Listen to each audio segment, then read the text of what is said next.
De beaux étals, des crustacés, une grande variété de poissons, mais aussi des étiquettes avec de petites lignes difficiles à déchiffrer, zones et techniques de pêche, poissons sauvages ou d'élevage, pas toujours facile de s'y retrouver. Alors, quel poisson peut-on manger pour être éco-responsable? C'est notre question du jour. Fin de matinée à Saint-Malo. Parti dans la nuit, Furiosa rentre au port. Le chalutier coquillier ramène sa pêche du jour, une tonne de Saint-Jacques. C'est un des bateaux de l'armement Laurenti qui compte aussi fileyeurs, caseilleurs pour de la pêche locale à la journée, respectueuse de la ressource. Il faut faire très attention, on voit l'évolution d'une raréfaction de la ressource en général, un peu sur presque toutes les espèces, hormis la coquille. Et vaut mieux vendre un poisson, un produit de qualité que de faire une grosse quantité qui vaudra rien. Des populations qui sont très dépendantes des techniques de pêche employées.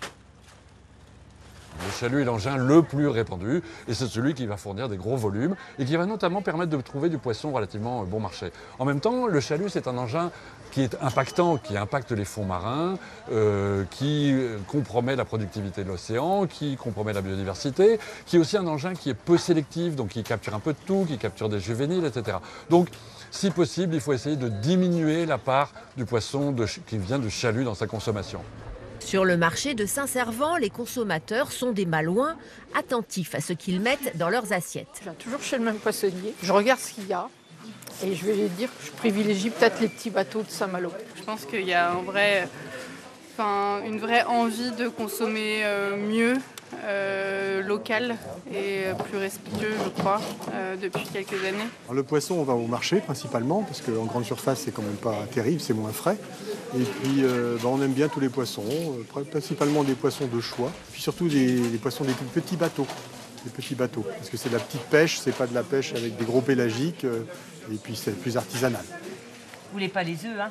Une pêche de petits bateaux locaux bien mise en avant par Alfreda, la poissonnière. On est bien?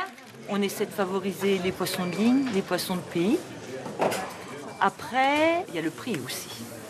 Les beaux poissons sont un peu chers. Normal. Mais on essaie tout le temps de trouver des petites choses un peu... comme le merlan, c'est un petit poisson, c'est 9,80 kg. Je trouve que dans le poisson, tu as quand même encore moyen de manger si tu respectes la saison. Le fait que ce soit la provenance à des prix raisonnables.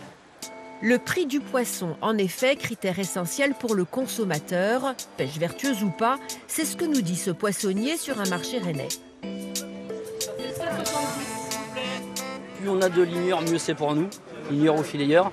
Maintenant, il y a aussi une partie budget pour les gens. Du ligne qu'on peut, oui, mais dans un prix qui reste cohérent et abordable pour les gens, tout simplement.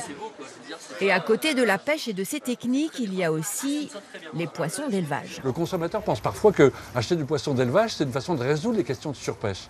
En réalité, c'est absolument pas le cas.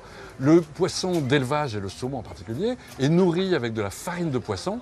C'est-à-dire qu'on va pêcher et surpêcher les ressources, et notamment les ressources des pays du Sud, pour nourrir le saumon qu'on va consommer chez nous.